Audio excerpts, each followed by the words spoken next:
So, hello, thank you all for joining us. I am Olivia, the National Organizing Manager for the Secular Student Alliance, and today we are hosting Dr. Anthony Pinn. So, go ahead and take it away. Well, first, thank you to the Secular Student Alliance for this opportunity to chat with you. And thank you, folks, for spending a portion of your evening with me. I'm Anthony Pinn. I'm the Agnes Cullen Arnold Distinguished Professor of Humanities, Professor of Religion, and Director of the Center for Engaged Research and Collaborative Learning at Rice University in Houston, Texas. I'm also the Director of Research for the Institute for Humanist Studies. Much of what I want to share with you this evening comes out of a book that will come out May 21st. I've been interested in humanism for a very long time, and that is both personal and professional.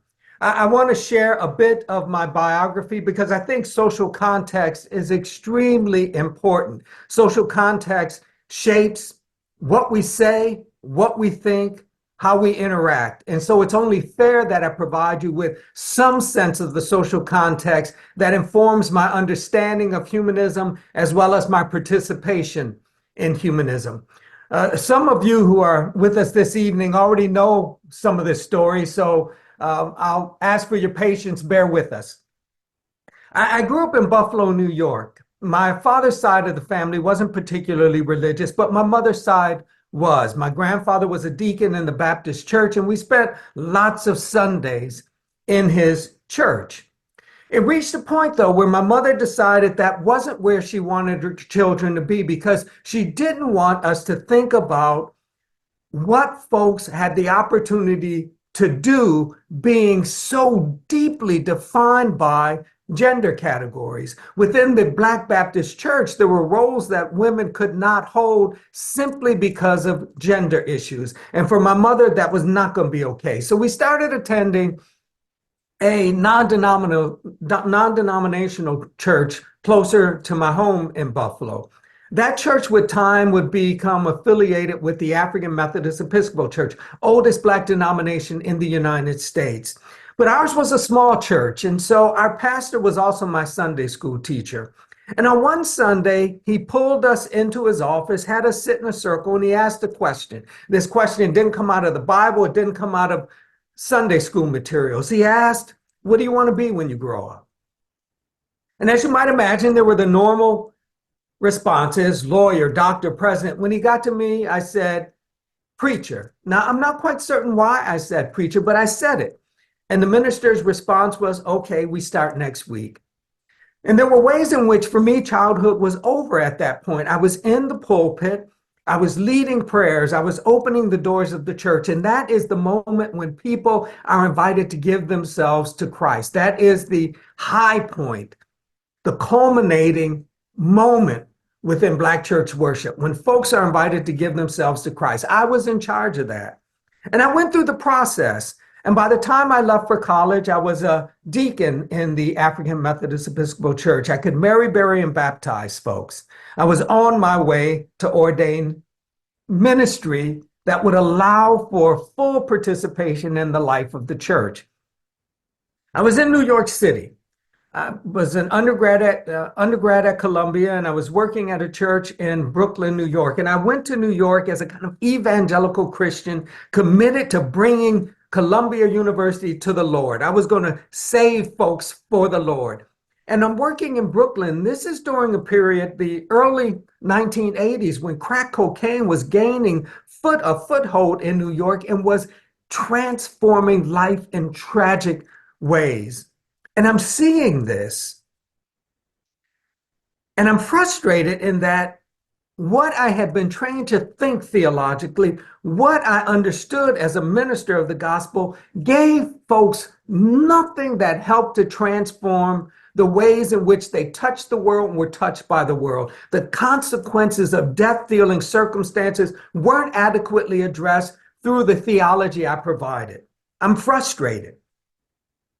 And over the course of my time as an undergrad, I'm trying to rethink religion in ways that would allow it to make some sense, that would allow it to address these sorts of issues. So I start moving away from preaching about personal salvation to preaching about Christian obligations to roll up one's sleeves and get busy in the world to do something that made a difference.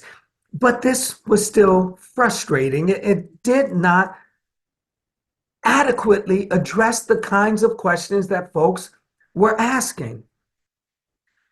I was still interested in ministry, but my sense of ministry was changing, and I knew I had to leave New York City. I couldn't go to Union Theological Seminary, for example, because I had more questions than answers, and I had to be in a place where those questions would be valued. So I packed up and moved to Harvard Divinity School, and I'm working at a church in Roxbury, across the street from a park that was plagued by drug deals and prostitutions. And I asked the minister in charge, so what are we going to do? How do we address this situation? And his response was, let the people get happy with you. That was my minister's way of saying, preach an energetic sermon so that folks forget about their misery. And this was not working for me. This theology I had was not working for me. And I'm reaching a point where I'm thinking it's not me that's problematic. It's not my interpretation of this faith that's problematic. It is not simply the Black church that is problematic, but theism in more general terms is the problem here. That it was not providing a way for folks to make life meaningful, to make it substantive, and to wrestle with the sorts of questions that life in our world poses. Now, I was willing to be a lot of things, but I was not going to be a hypocrite. I could not stand in the pulpit and preach a gospel that did not make sense to me anymore. I could not work to lead people to Christ when I didn't think Christ was the answer. So I had a decision to make. Do I stay in the church and preach a gospel that I'm not convinced is truthful, or do I leave? I decided to leave. I told the minister in charge that I was done. I was not coming back. I contacted the bishop in charge of my district and surrendered my ordination, and I was done, not simply with the church, but with theism in more general terms. From my vantage point, it offered us nothing that was useful in the context of the world. Now, I knew what I wasn't at that point, but I didn't have a positive way to define my identity. So I did it by negation. I wasn't a Black Christian. I wasn't a theist. And it was some time before I was introduced to humanism. Some of that introduction came through the Unitarian Universalist Association, but some of it came through other sources. Now, it was obvious to me that I was not the only one in the Black community that held to this position. And I was not going to believe that this was a 20th century development.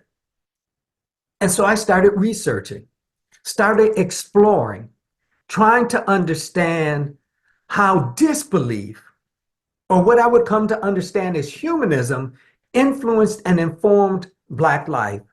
And it didn't take long, it didn't take much research before it was clear that Black non-believers, Black humanists, secularists, free thinkers, however you want to name this category of folks, were as old as the Black presence in what becomes the United States. Think about it this way. Folks are familiar with the Black spirituals that shape the Black Christian tradition, and we can't adequately date the Black spirituals. But the counterpoint to the Black spirituals was the blues.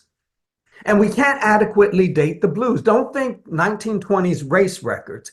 The blues, this initial form of struggle with the world that is deeply material in its understanding, is much older than that. And while the spirituals celebrated theism, celebrated relationship to God, the blues raised questions concerning the utility of that position.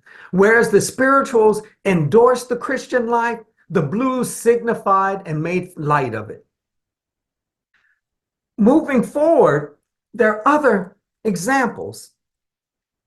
Now, I wasn't the only one who was concerned with unpacking this Black humanist history, but it seemed to me that there was something missing in this conversation, that Black humanists, in trying to understand their orientation, trying to develop a sense of community, surrendered too much. This book is meant to get at what has been surrendered and how we might better understand this approach to life if we gain some of this back. Now, what I have in mind is this, that Black secularists, white secularists, secularists in the United States in more general terms have surrendered the category of religion. Why? Because they assume that to be religious is to be a theist. Now, I understand why folks move in that way because theists have claimed this category, but it doesn't belong to them. Now, you can certainly understand religion in theistic terms and think in terms of Islam or Judaism or think in terms of Christianity, but on a more fundamental level, religion is simply a binding together. Think about it this way. Religion is simply the effort on the part of humans to make life meaningful, to interrogate, explore, to rip apart human experience, and to find something in it that is substantive, that points to meaning. You don't need a God or gods for that. And so here has been my argument. If we think about Black humanism in line with religion, we get a better sense of how Black humanism entails a response to wonder and awe. That is to say, thinking about it as a process of meaning making gives us an opportunity to understand the more affective or emotional dimensions of Black humanism. So it allows us to extend beyond a mere critique of theism, right? It seems to me humanists spend a lot of time simply critiquing theists. Understanding Black humanism as a meaning-making process gives us an opportunity to move beyond that mere critique to embodying humanism as a soft place to land. A soft place to land for those for whom other communities are inadequate. And as a soft place to land, it provides ritual structures.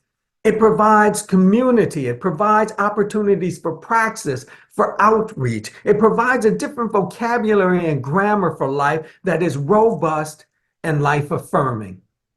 This, for me, has been extremely important. And I think there are good reasons for making this move. If you think about Black humanism, outside of the confines of individuals, outside of figures like James Baldwin or Richard Wright or Nella Larson or Herbert Harrison, right? The list goes on and on.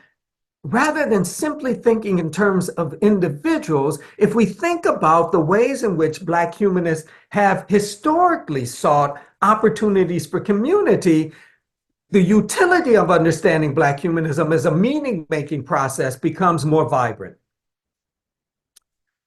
So fairly early on, some Black Americans in Chicago and in New York in particular decided that there was something useful about Unitarian Universalism, and that this association might provide the groundwork for bringing together Black humanists in a way that constituted an alternate community.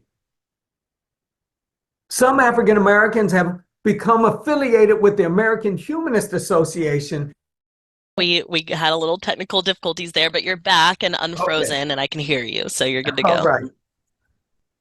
And so, in addition to these organizations, in more recent years, African Americans have decided to develop their own communities, their own networks, their own organizations as a way to, one, provide a safe space for folks who are leaving theistic communities, for example, but also a space in which those who are already secular can celebrate their life understandings. I want to give you an example of how this works.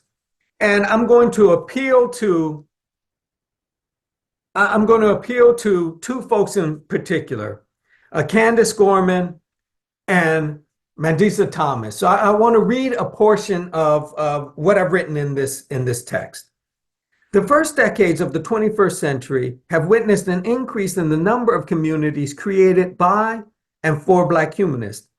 In a context in which being Black can be a death sentence and to be a Black non-believer is to multiply opportunities for ostracization, Black humanists need shelter.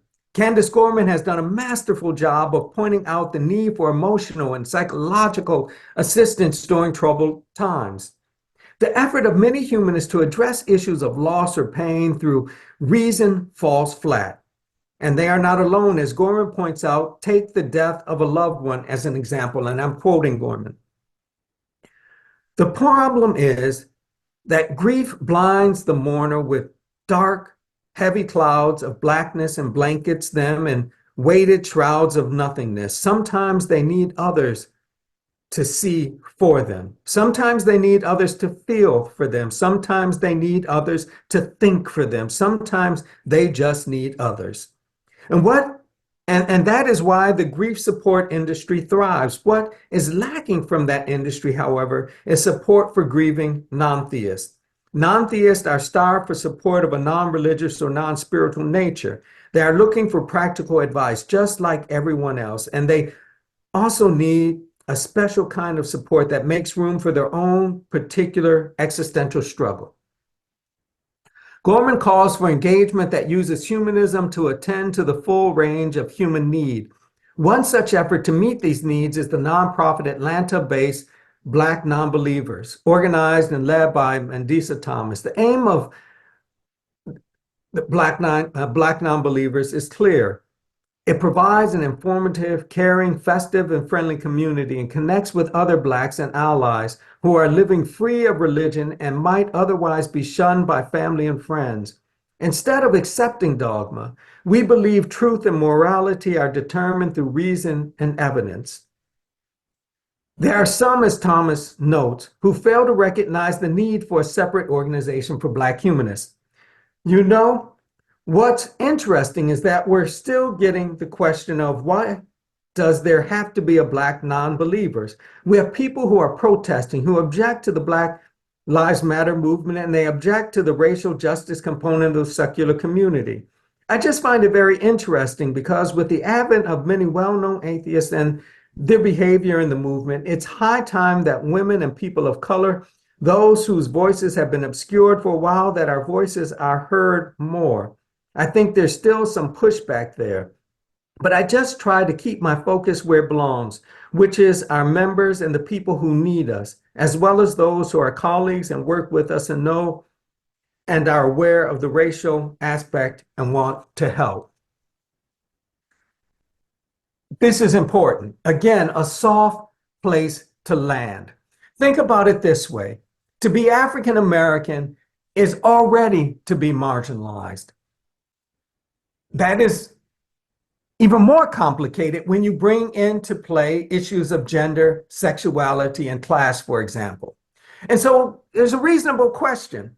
Why would African Americans who are already marginalized, who are already dealing with death-dealing circumstances, want to amplify and add to their misery by publicly claiming to be humanist or atheist? It's a good question.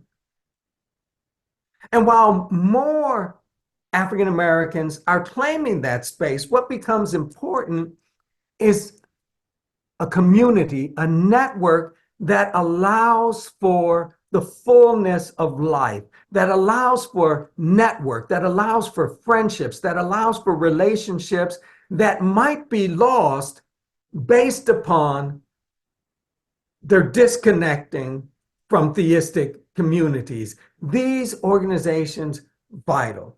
But this all begs the question, what actually is Black humanism? I want to argue that Black humanism can really be understood in terms of a set of both implicit and explicit principles.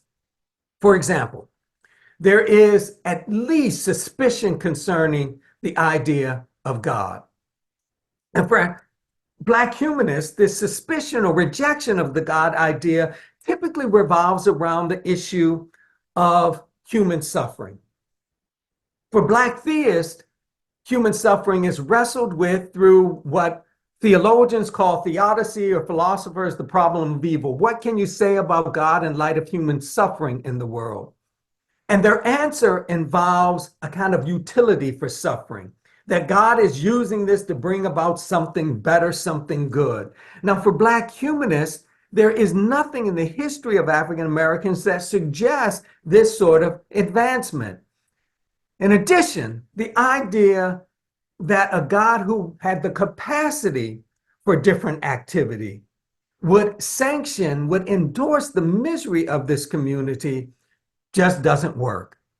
And so human suffering doesn't allow the Black humanists to embrace the idea of a divine figure that is somehow and in some way involved in the world. There's also a sense that what we can know is based upon reason and logic, not based upon faith and wishes. This is to say that for Black humanists, our understanding of the world is horizontal. It has to do with the materiality of life, as opposed to this vertical concern for Black theists that connects the human to this supreme and unknowable divine something that actually orchestrates human activity. There's also a sense that humans are fully and solely responsible for the conditions of life. And because humans are solely and fully responsible for the conditions of life, they are also fully and solely responsible for making a difference in the world. There's a sense within Black humanism in particular, and humanism in more general terms, that we have an obligation to struggle to make a difference. But that struggle isn't guaranteed to produce an outcome. Now, the theist can say, as Dr. Martin Luther King Jr. did, the arc of the moral universe is long, but it bends towards justice. There's a certainty there for King and for other theists because they argue they labor not alone, but with a God who has power, capacity, and knowledge beyond that of humans, and that this God is working on our behalf to make a difference. For the Black humanist, this is not the case. It's just us. So outcome-driven strategies don't work. Instead, we fixate on the present and we move within the present, not because we are certain our activity will make a difference, but simply because it's what we can do. At the end of the day, if there is a victory, it may simply be our ability to say no to injustice with increased volume and determination, and that the win in doing that may only be the increased difficulty with which folks try to normalize suffering. That is to say, our persistent no to injustice makes it more difficult to normalize and justify the misery of those who suffer most. Those sorts of principles guide and massage and determine the parameters of Black humanist thought. It has become increasingly difficult over the past several decades to assume that to be Black is to be a theist. To be Black is to be a member of the church. That is increasingly difficult to determine. The numbers just don't support it. The increase in the number of African Americans who publicly claim to be non-believers is impressive. But you don't have to get at this simply through a head count. The value, the importance of Black humanism, in part sparked by this move towards collective reality, sparked in part by this move towards the formation of Black communities that are non-theistic in orientation, makes it more difficult to dismiss Black humanism because of this organizational structure.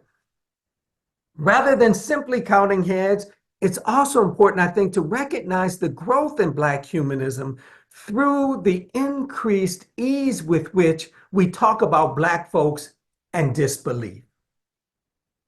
Talking about Black folks and disbelief in 2024, whole lot easier than talking about Black folks and disbelief in 1954. The communities are growing, and we do ourselves a disservice if we don't try to understand it. Now, some have said to me, and some of you might be thinking, well, this is a Black thing. What does this have to do with me? It seems to me if we're going to understand how humanism is shifting and changing, how it is growing within the context of the United States, we have to address this in relationship to issues of race. Have to address this with respect to issues of race.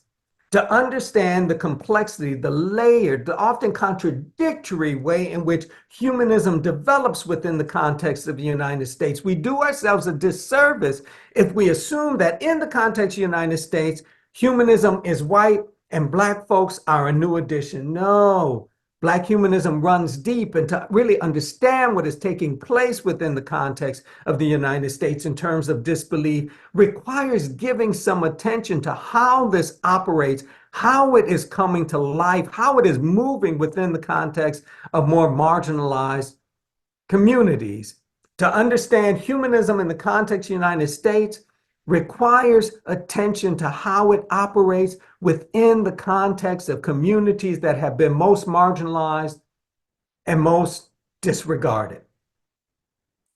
I think I'd like to stop at that point and let's chat. For me, that is always the most interesting element of these events, an opportunity to chat it up, to have some conversation, to throw ideas back and forth. Absolutely. So I'm going to open up Q&A. So our first question is from Larry. What can we do to increase empathy between human beings? Are we our brother's keepers? How can we get human beings to cooperate with each other instead of competing with each other? How can we increase mutual respect between human beings? Let me start by saying that's a great question. And I'm not of the opinion that we will ever get this right. I think humans will always find a way to demonize difference and to do harm.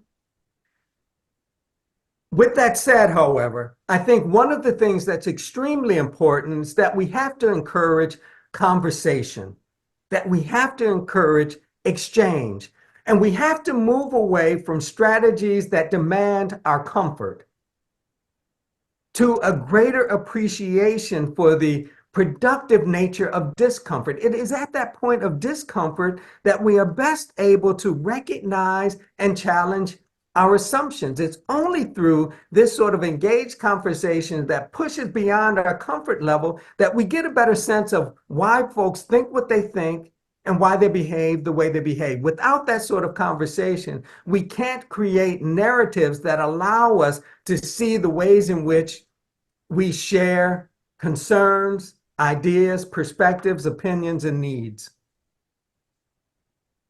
Thank you. So next we have, why are so many theocracies perpetuating atrocities against their citizens or othered members within their society? Why do so many non-theocratic nations not condemn more vigorously the oppression manifested by those theocratic nations? I can't really ask the question for why these nations do what they do. I think we can all kind of guess at why this takes place. I do want to say this, though. I think we have to move away from finger pointing, the assumption that we resolve our problems if we can simply wipe out theism. For me, the strategy is this: we have to move through the world, act in a way that decreases the harm that theists do, but we also have to act in the world, behave in a way that decreases the harm that non-theists do. I think within the context of communities, within the context of nation states, we have a tendency to frame things in terms of insiders and outsiders. And those who are outsiders get marked in a variety of ways. And these ways involve more than just physical appearance, but we demonize those who are considered outsiders and we privilege those who are insiders. And what takes place in the context of the nation state, it seems to me, is premised upon the authorization to demonize, to restrict, and to harm those who are outsiders. Thank you. Next, we have, was the creation of religion necessary in order to create a power that could be called upon when adults in society had to control the revolutionary impulses of the youth? I think certain forms of religion do involve that sort of control. But again, be mindful of how I'm understanding religion. I'm understanding religion as a tool, as a mechanism for exploring, interrogating human experience, with the idea being the formation of meaning, that we are meaning-making creatures, and religion is a tool we use to interrogate human experience and come up with meaning.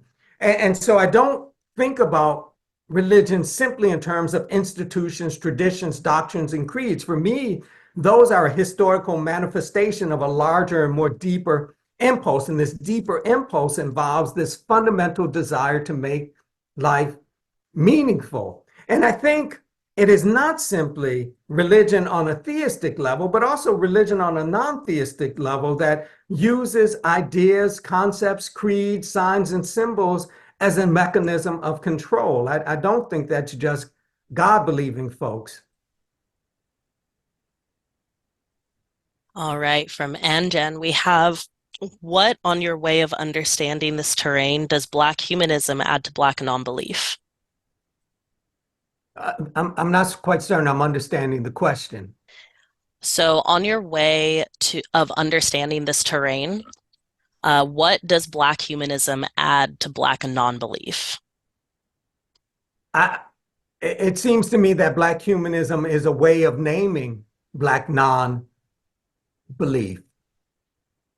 So I'm not, if I'm understanding the question correctly, I wouldn't make that strong a distinction between Black humanism and Black non-belief. I think there are, whether one says Black atheism or Black humanism, Black free thought, it seems to me all of those kind of signify a push against theism. And so I wouldn't see Black humanism and Black non-belief as being different categories. If that person wants to follow up, maybe I'm misunderstanding the question. Yeah, Anjan, if you want to clarify, you can put that in the chat or in Q&A. And then I see Ashok is raising your hand. If you have a question, please go ahead and put it in the Q&A section, which is located at the bottom of your screen, should be to the left. Okay, we're going to go on to the next question from Bakari.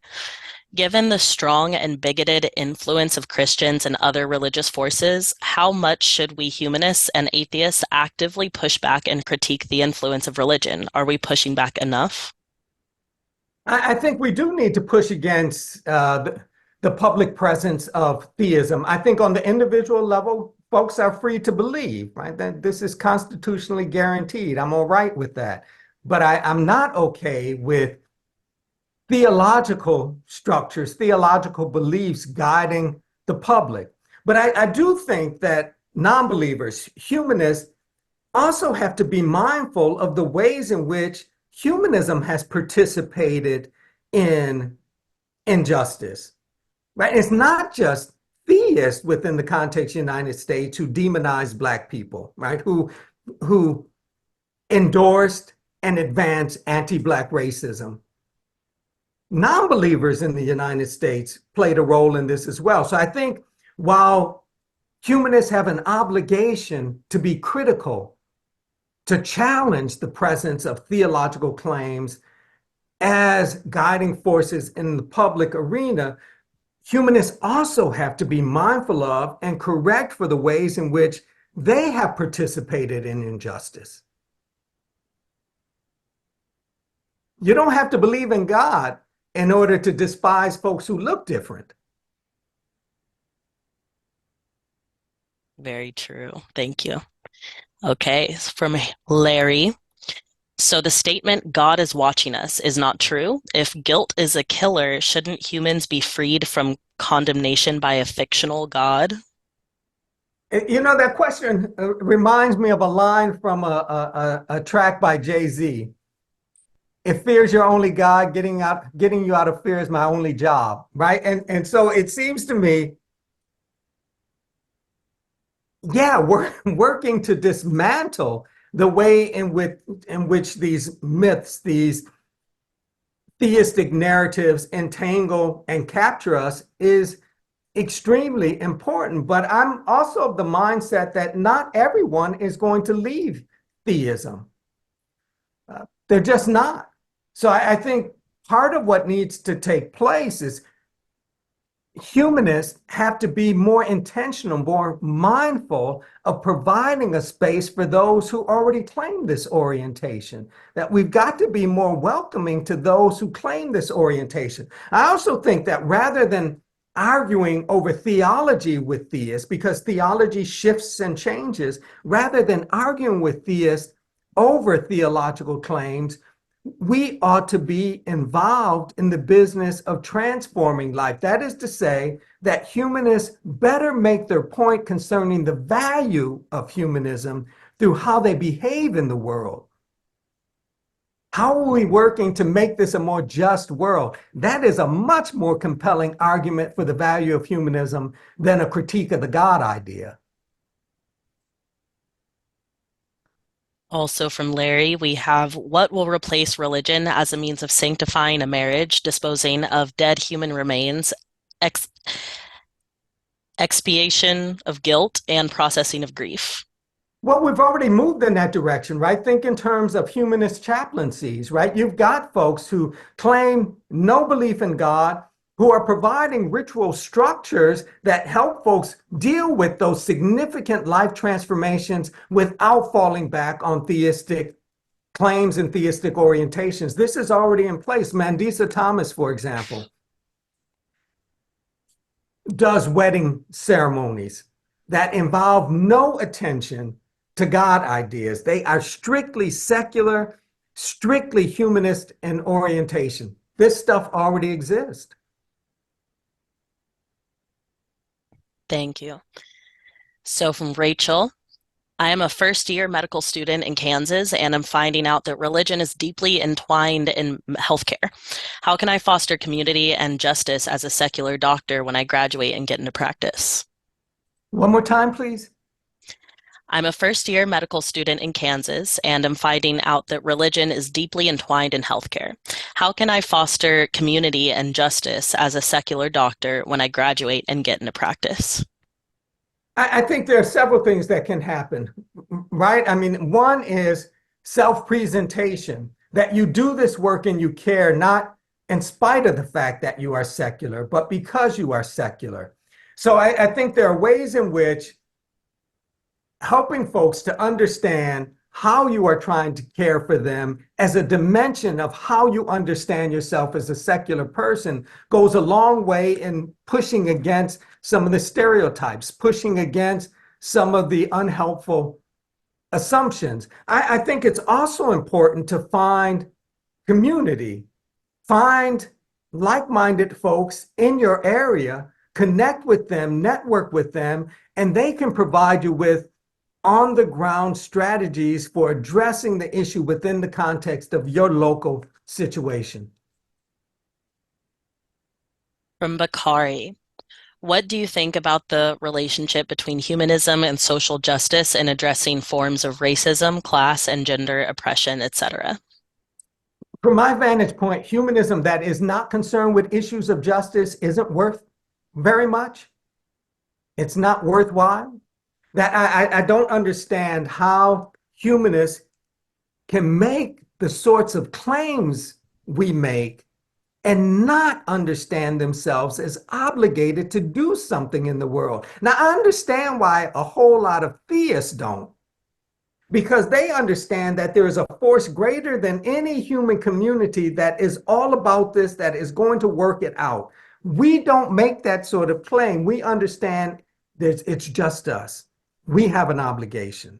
I don't think humanism is meaningful unless it is involved in issues of social justice, unless it is working to make a difference in the world.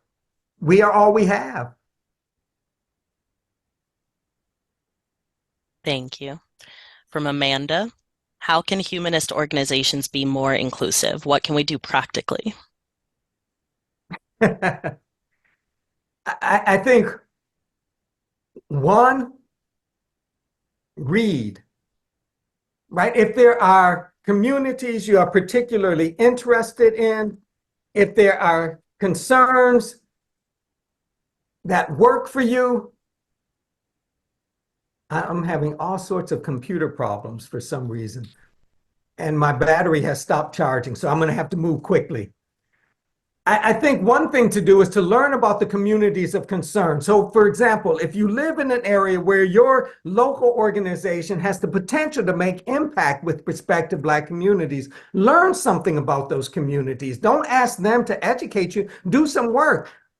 I don't know of very many humanists who don't understand humanism as about knowledge formation, right? The idea of acquiring knowledge. Well, do the work and learn about these communities. Secondly, learn about your shortcomings. Third, ask the communities you're concerned with reaching what you can do to be of assistance. And I am fairly sure that once communities see your organization as being involved, being concerned, they will come. But until they see your sleeves rolled up and you addressing the issues that matter to them, there's no reason for them to be involved. All right, next question.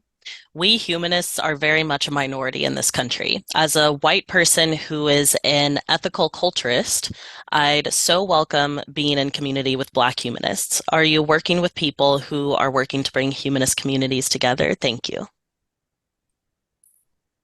There is someone I've mentioned a couple of times now that I would suggest reaching out to, Mandisa Thomas, organizer extraordinaire, Yes, easy to find online. it's true. Mandisa is awesome. While Okay, you're reading the question, I'm going to try to figure out why my computer um, battery isn't charging and wants to die. absolutely. Yes. I'm going to turn off audio for just a second. Okay.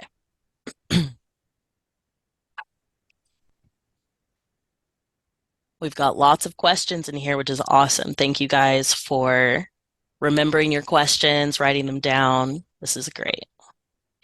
And feel free if you have any more, you can drop them in. We'll keep going until we're done.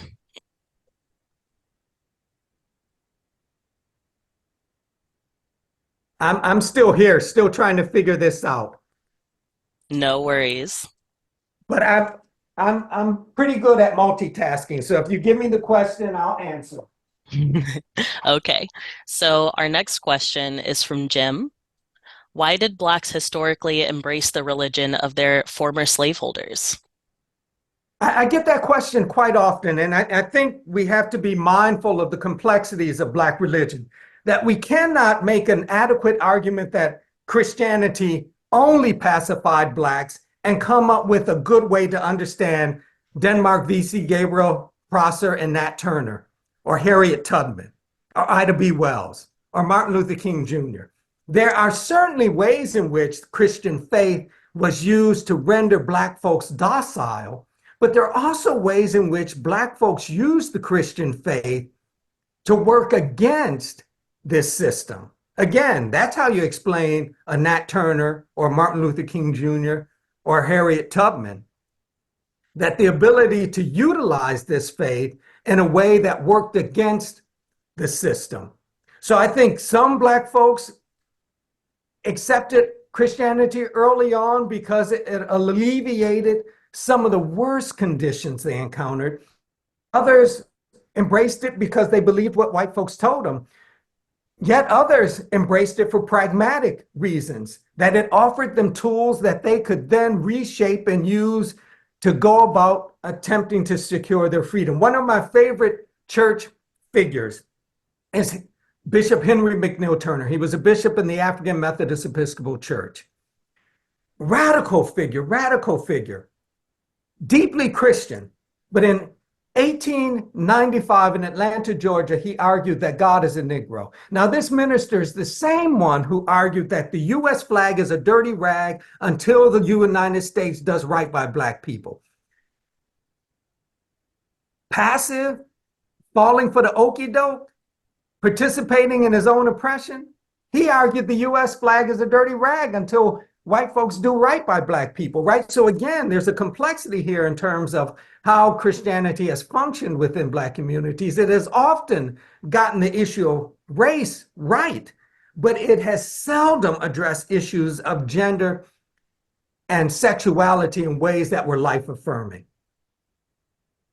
Thank you.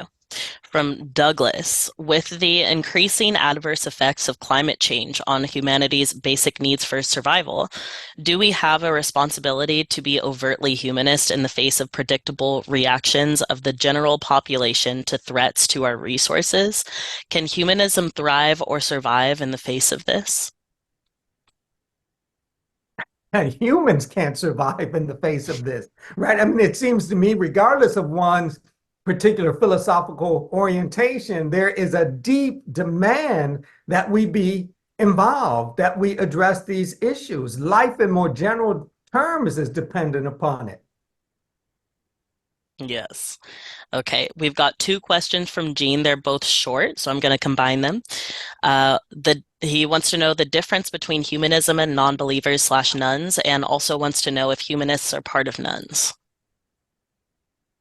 I would argue that all humanists are nuns, but not all nuns are humanists. Right? To say that one doesn't hold to a particular religious orientation isn't the same as saying one is an atheist or a humanist, right? That's a much larger category. Again, I would argue humanists are nuns, but not all nuns are humanists. Okay, from Upstate NY Freethinkers. In addition to the organization Black Nonbelievers, how are Black freethinkers organizing across the nation? What spaces are being created for the Black practice of disbelief? Are Black nonbelievers joining humanists and atheist groups or creating new spaces? Yes, they're doing all of those things, right? So Black Nonbelievers is one of the larger organizations, but Dr. Sikivu Hutchinson on the West Coast is also doing this sort of work, working with high school students. They are nurturing new generations of humanists. She's doing outstanding work. Then you also have African American nonbelievers who are deeply involved in organizations like the American Humanist Association. So this is taking place in an expansive way. Now, keep in mind that Mandisa Thomas is in Atlanta, but that organization exists beyond the borders of Georgia. So yeah, there is this sort of work taking place. Organizations are developing. Black humanists are becoming more involved in leadership positions within longstanding, predominantly white organizations. There is growth here.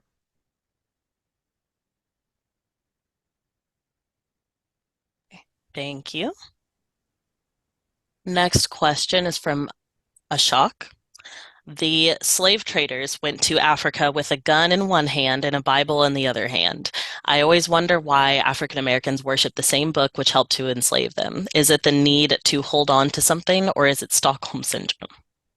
Well, and related to my earlier response, I think there's more than one way to read the biblical text. And so I think you get some Black folks who have maintained a Christian allegiance because they read the biblical text through a liberation lens, right? That they read it as centering on a marginalized and despised community being favored. And they understand themselves to reflect this same sort of marginalized community that is favored. They read the text and see the Christ event, for example, as a mark of liberation, as a sign of freedom, the ability of the marginalized to advance and to transform. I think lots of Black folks read it this way and read the biblical text selectively. So the idea that slaves should be content, the idea that Gender structures determine opportunity isn't something that all Black Bible readers endorse. They read selectively and pull from this what works for them. And I think a lot of Black theists would make the same sort of argument concerning Black non-theists and their allegiance to the Constitution, a text that was written without us in mind. We've got a question from River. If I can summarize how humanists behave, we should promote humanist goals rather than necessarily promoting irreligiosity. Yeah, that I think that our approach and our public posture ought to be more positive. What do we offer as opposed to what do we reject?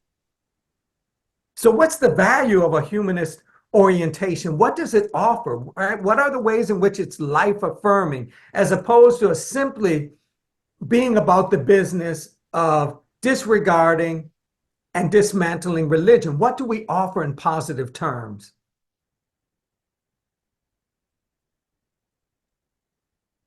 All right. And then our last question for now is from Karen.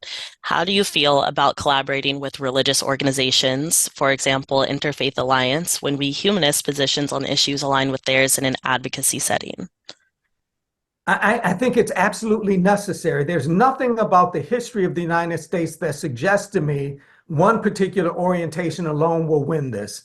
Humanists haven't fundamentally transformed the conditions of life, and right, it requires more than that. So I think engagement, conversation are vital. So I co-published a book this summer. It involved conversations between myself as a secular humanist and Reverend Dr. Brad Braxton as a progressive Christian. And in that book, A Masterclass on Being Human, we tried to model how folks who vehemently disagree philosophically and theologically might be able to embrace those differences, but still work on elements of a shared agenda.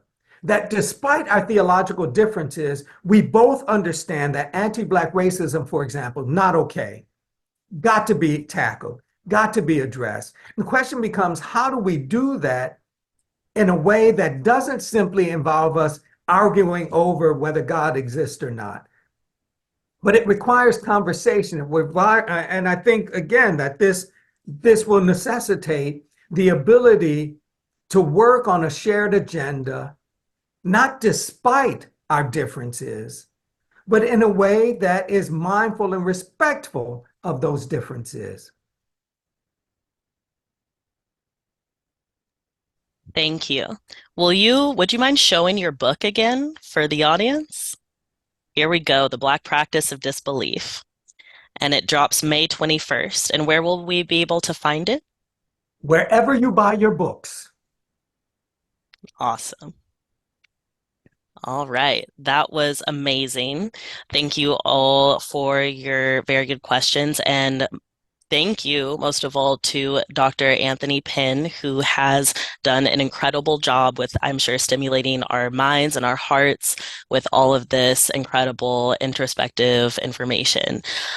So thank you so much. And also, someone mentioned that it was your birthday on the 2nd, so happy birthday. Well, thank you so much.